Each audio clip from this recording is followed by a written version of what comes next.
Halo guys, nama gue Gustaf dari StaffTech. Kembali lagi di channel yang isinya budget teknologi semua.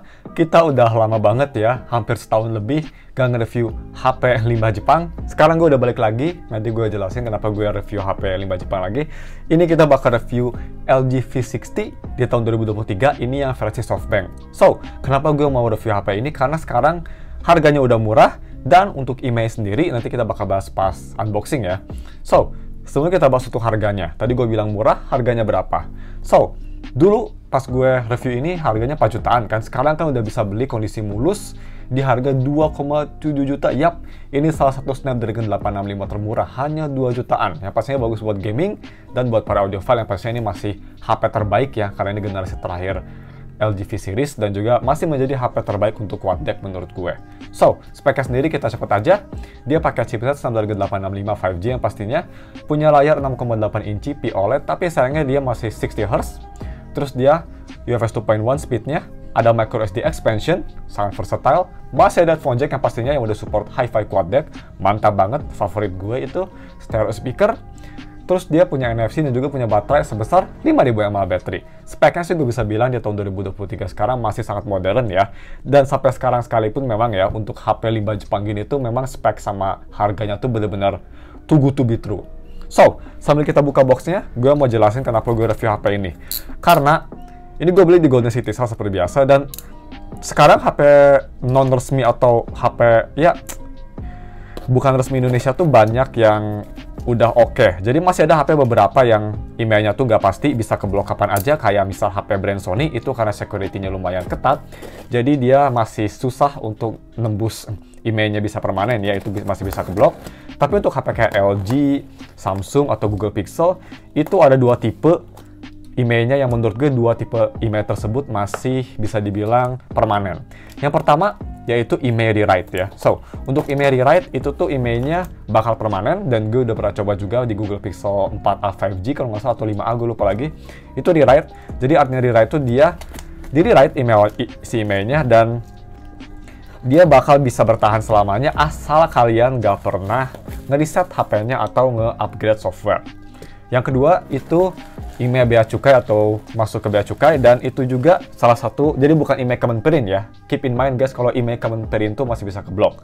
Yang kedua itu yang aman menurut gue, email bea cukai.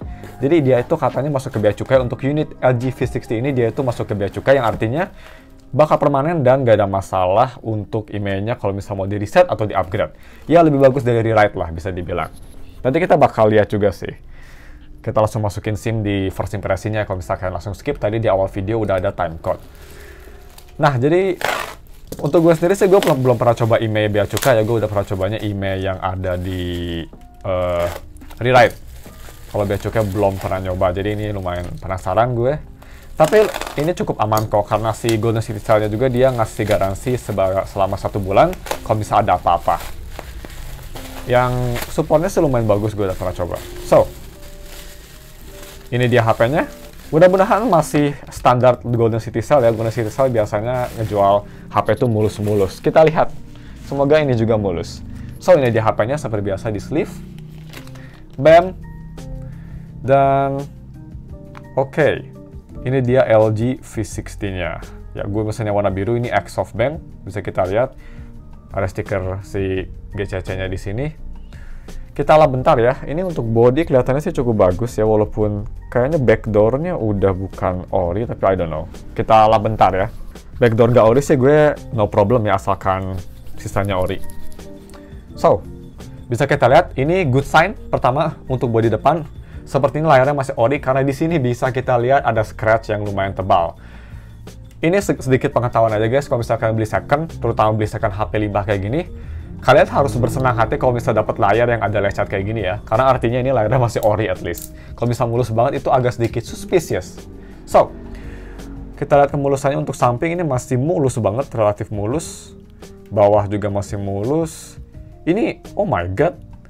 Ini kayaknya nggak pernah diganti ya bawahnya. Ini saking nggak pernah digantinya masih ada stiker loh tuh. Masih ada stiker baru gitu. Ini antara belum pernah diganti atau udah diganti frame-nya. We don't know.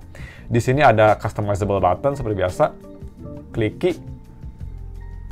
Dan di kiri di sini ada button yang sangat kliki juga, power button. clicky. Ya, power button dan button-button kerasanya sih kayak ori ya. Overall frame sih kelihatan ori. Di sini ada sedikit bekas ya, bekas sedikit lecet nih kalau kelihatan. Nah, di sini nih. Tapi selain itu sih ini frame-nya masih cukup mulus. Dan untuk bodi belakang, gue lihat ini sepertinya nggak ada scratch ya.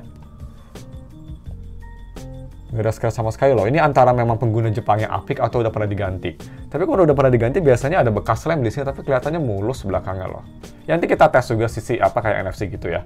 So, di belakang di sini bisa kita lihat ada setup triple kamera ya guys. So, untuk si main kamera dia punya megapiksel sebesar 64 megapiksel. Yang udah ada optical image stabilization. Kamera keduanya itu 12 megapiksel, ultra wide, dan kamera ketiganya ini sebenarnya hanya TOF atau 3D sensor ya, 0,2 megapiksel. Ada flash juga di sini. Untuk fingerprint dia optical fingerprint. Di depan di sini selfie-nya 10 megapiksel tapi udah bisa nge-record sampai resolusi 4K 30 fps yang udah ada electronic image stabilization. Ya, kelebihan HP flagship lah ya.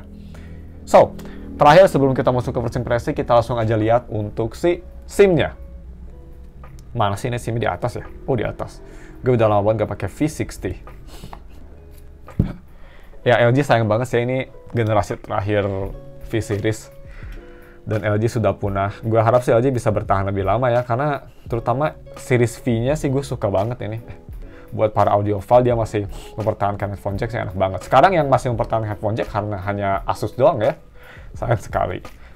Dan Asus audionya menurut gue biasa aja. Gue udah pernah review Zenfone 9 soalnya. So, berat sendiri buat yang penasaran, ini sepertinya cukup berbobot. Kalau gue mau ukur kayaknya 220-230, apakah gue benar? Oke, masih hello, belum nge-calibrate. Ayo kalibrasi, oke. Akhirnya gue bener lagi, mantap, 216. Beda dikit lah, 220-216. So, seperti biasa guys, ini gue mau setup dulu HP-nya ya, dan nanti kita bakal balik lagi untuk si first impresinya. So, I'll see you soon.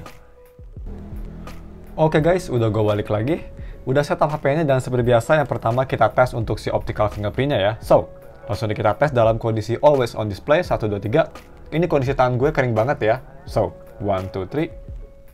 Bisa nge-scan, coba bisa kita lihat memang gak cepet ya. Butuh waktu sekitar 1-2 detik, tapi at least dia walaupun tangan gue kering cukup akurat lah. So, that's pretty good. Untuk software sendiri, kalau misal kita ke setting, terus kita ke sistem, kita ke About Phone, di sini bisa kita lihat di Android 11. Gue nggak tahu apa ini bisa Android 13, kalau di GSM Arena sih bisa, tapi mungkin ini di lock biar emailnya nggak keblok kali ya. Soalnya pas gue cek ke update center dan kasih software update, dia itu sistemnya bilangnya up to date di security patch yang nggak lama-lama banget di bulan Juni 2023, setahun yang lalu lah. Jadi bisa dibilang sih ini mungkin bisa jadi memang untuk yang Jepang stuck di Android 11 atau mungkin di lock biar emailnya nggak keblok. Kalau misal kalian tahu expert email blok-blokan, bisa komen di bawah ya.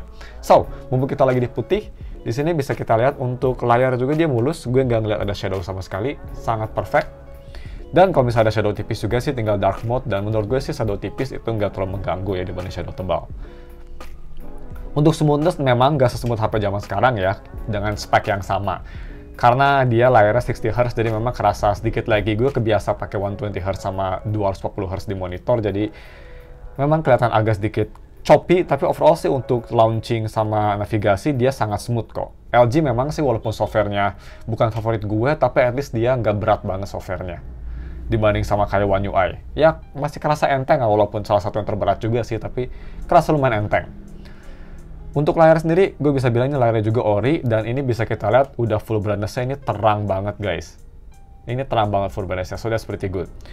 Ya ini sih menurut gue ya guys, di harga 2 juta ini HP bargain banget sih kalau misalnya kalian gak masalah tentang emailnya yang gak resmi, tapi at least bisa dibobol bayar ke bea cukai. Itu mungkin permanen, I don't know. Kalau misalnya kalian gak masalah sama itu sih, first impression ini kayaknya HP worth it banget. 2 juta kalian dikasih microSD expansion, dikasih headphone jack yang quad deck, dual speaker, layarnya OLED udah bagus banget ini, view angle-nya perfect. Dan yang pastinya HP besar, ini besarnya juga lebar ya, jadi untuk nonton konten lebih enak, nggak panjang banget kayak di Z Flip. Gue suka layar kayak gini. Dan overall sih ini first impression harga 2 jutaan dibanding sama HP baru resmi mah nggak bisa dibandingin, yaitu nggak apples to apples. Karena jauh lebih bagus value-nya di sini. Tapi kalau misalnya mau dibandingin sama misal HP non resmi lainnya kayak Xperia 5 sama Xperia 1 Mark III kan harganya udah sama tuh. Gue sih lebih suka LG ya, karena masih ada headphone jack dan juga form factor-nya gue lebih suka aja LG sih, nggak tau kenapa. Untuk Sony bagus yang pasti, cuma gue nggak suka banget sama form factor remote. Gue lebih suka form factor yang agak lebar kayak gini. Itu personal preference aja sih. So, mumpung kita lagi di sini juga, untuk haptic gue bisa bilang ini hapticnya bagus banget guys. Hapticnya yang pasti ini kerasa kayak high quality haptic. Kalau misalnya lagi ngetik keyboard atau misalnya lagi press and hold icon gini, ini ngingetin gue sama haptic feedback-nya Apple ya, tapi nggak se-strong HP itu sih. Tapi ini haptic feedback-nya yang pastinya udah premium. So, next kita lihat untuk si ini nih, DRM infonya. Oh, gue hampir lupa. Ini ada NFC ya, bisa kita lihat tuh. Logo NFC-nya ada, kita tes dulu NFC-nya, kita langsung aja download di Play Store eMoney. Gue hampir lupa download eMoney buat ngetes. Sambil kita nunggu download, kita lihat DRM infonya tadi. So, DRM info, white color game mode true yang pastinya. HDR10 Plus support, refresh rate 60, dan juga udah di Wi-Fi. Oh, what? Oke. Wi-Fi-nya L3 ternyata. Sayang sekali ya. Ini mungkin kelemahan besar ya kalau kalian beli HP Jepang atau HP luar negeri ex-Inter gini. Ada shenanigan kayak gini. Tapi sih gue jarang nonton Netflix juga, jadi not big deal sih. Tapi kalau misalnya kalian pecinta Netflix ya, ini mungkin bisa jadi big deal karena kualitasnya memang jadi lebih buruk. Nggak Wi-Fi L1. Oh ya, gue lupa bilang juga, kalau misalnya kalian ingin wallpaper di HP ini, gue juga udah taruh link wallpaper di deskripsi. Oke, kayaknya udah ke-download, belum ke-download juga. Kayaknya gue lagi download yang lain deh ya. Oke, so sorry guys, gue tadi lagi banyak install aplikasi juga, jadi download yang tadi aplikasi agak sedikit lama. Cuma memang ini kalau di-scan biasanya harusnya ngeresponnya kalau ada NFC kayak cannot read, soalnya nggak ada aplikasi. Jadi nggak nge-scan, kayaknya ini NFC-nya nggak bekerja, tapi nggak apa-apa sih, gue no big deal. Tapi nanti gue bakal bahas lagi yang pasti di full review pakai aplikasinya ya. So sorry about that guys, untuk sekarang kelihatannya ini kayaknya nggak ada respon sama sekali. Mati kayaknya ini, unlucky. So, next kita tes aja untuk si speed test.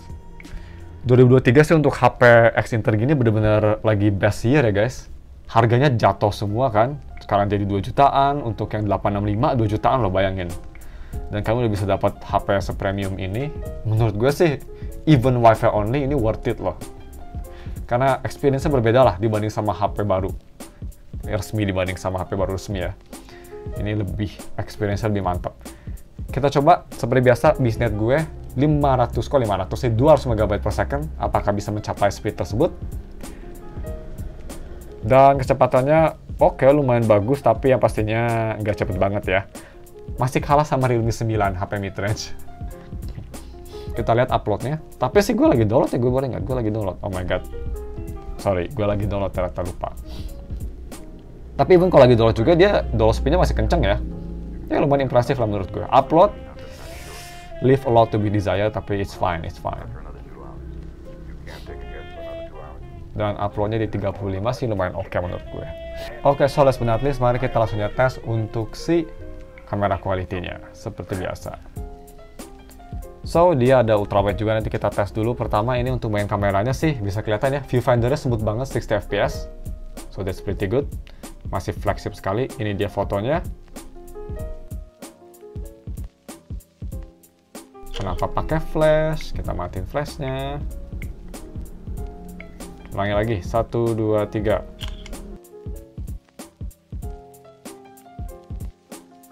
Jernih banget sih ya. Dan ini untuk ultrawide-nya. Ultrawide-nya memang biasa aja ini. Pudar warnanya. Anyway, 1, 2, 3. Oke. Gambarnya bagus ya, clear. Untuk main kamera ini di harga 2 juta sih, bargain banget. Kita coba foto manga. 1, 2, 3. Dan ini untuk ultrawide ya. Damn. Kualitas memang main kamera jauh lebih bagus dari ultrawide sih kelihatannya. Ini dia selfie. Selfie juga cukup oke ya, walaupun ada banyak cahaya masih bisa nangkap dengan baik. Video recording bisa kita lihat, kamera belakang bisa nge-record sampai resolusi 8K 30fps, 4K 60, 4K 30 atau 1080p 60. Yang pastinya udah masih fleksibel banget. Nice! So mungkin cuma segitu aja unboxing dan quick review-nya. First impression sih menurut gue, walaupun memang ini HP-nya HP 5 Jepang dan emailnya juga dia bilangnya permanen, tapi kita belum tahu apakah ke daftar bea cukai atau enggak. Gue bisa bilang even kalau misalnya sinyalnya hilang sih di harga 2 juta ini untuk HP gaming sekalipun atau HP kayak DAP ya buat para audiophile, buat MP3 player, ini bagus banget sih di harga 2 jutaan. Gue dapat unit yang sangat mulus juga ya, baterainya juga masih cukup awet.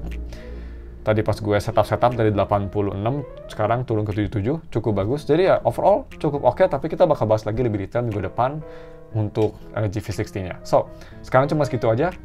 Jangan lupa dan subscribe. Thanks for watching. Kita ketemu lagi minggu depan untuk reviewnya. Bye.